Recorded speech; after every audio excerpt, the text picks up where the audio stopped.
নমস্কার বন্ধুরা, আজকে আমি চলে এসেছি বর্ধমানের অভয়ানন্দগিরি মহারাজ আশ্রমে, যে আশ্রমটি প্রায় 100 বছরের পুরনো।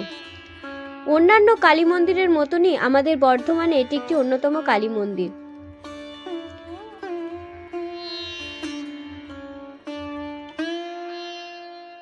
আমাদের বর্ধমান তেলিপুকুরে এই মন্দিরটি অবস্থিত। একদমই রাস্তার পাশে আমাদের এই অভয়ানন্দগিরি মহারাজের আশ্রম।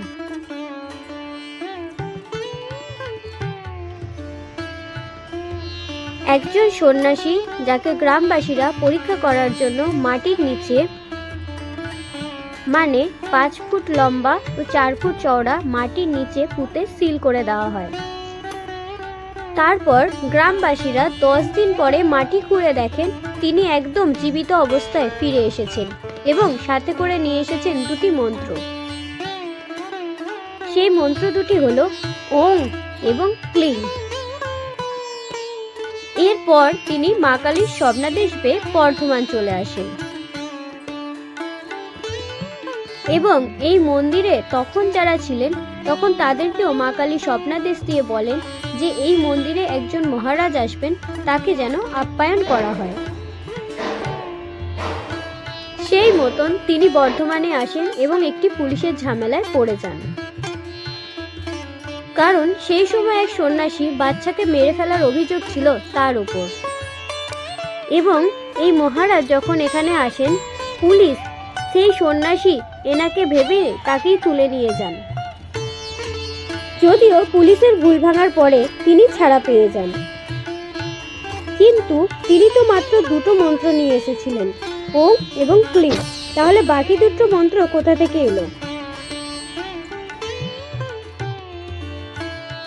এখানে থাকাকালীন তিনি অসুস্থ হয়ে পড়েন এবং একদিন মা কালীর স্বপ্নাদেশ পান। সেখানে তিনি আরো দুটো মন্ত্র পান।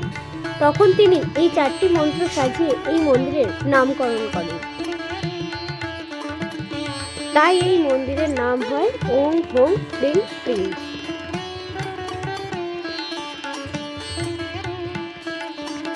তো এটা হচ্ছে আমাদের শ্রীমৎ স্বামী ভবানন্দগিরি মহারাজের সমাধি মন্দির, যেটা আবির্ভাব হয়েছিল 1324 সাল আর তিরোভাব হয়েছিল 1424 সালের 9ই জ্যৈষ্ঠ বুধবার। আর এটা স্থাপিত হয়েছিল 9ই জ্যৈষ্ঠ শুক্রবার 1426-এ। এই মন্দিরটা আগের থেকে আরও সুন্দর হয়েছে, আরও নতুনভাবে হয়েছে। এখানে কিন্তু শীতকালে প্রচুর প্রতি বছর যেরকম গাছ লাগানো হয়, এবছরে কিন্তু এখানে প্রচুর গাছ লাগানো হয়েছে, প্রচুর ফুল গাছ লাগানো হয়েছে। সব কিছু তোমাদের সাথে শেয়ার করবো। আর আমরা এখন যেহেতু দুপুরবেলায় চলে এসেছি, সেহেতু এই মন্দিরটা এখন কিন্তু বন্ধ ছিল। তো এখানকার মহারাজ আমাদের ঢুকতে দিয়েছেন। তো আমরা এখানে ভোগও খেলাম।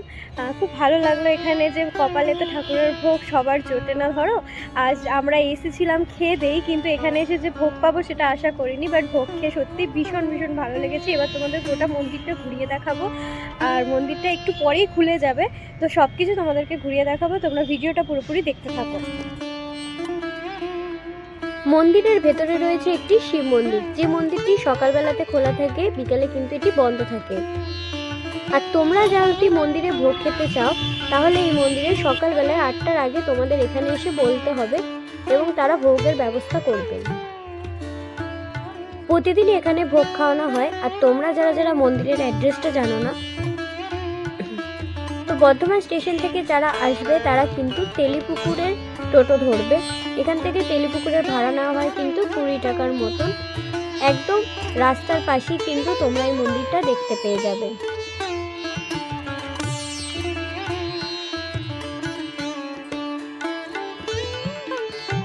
মন্দিরের ভেতরে রয়েছে কিন্তু আরো একটি মন্দির, যেটা আমাদের রাধাকৃষ্ণের মন্দির। আর এই যে বড় চাতালটা তোমরা দেখতে পাচ্ছ, এখানে কিন্তু যজ্ঞ হয়। এই মন্দিরটাই কিন্তু চারিদিকে তোমরা দেখতে পাচ্ছ নানান ছবি আঁকা। আর এটা কিন্তু একটা রাধাকৃষ্ণের মন্দির। নারায়ণ আছে, গোপালও আছে। যদি তোমাদের ভিডিওটা ভালো লেগে থাকে, অতি অবশ্যই লাইক কমেন্ট শেয়ার করে দিও।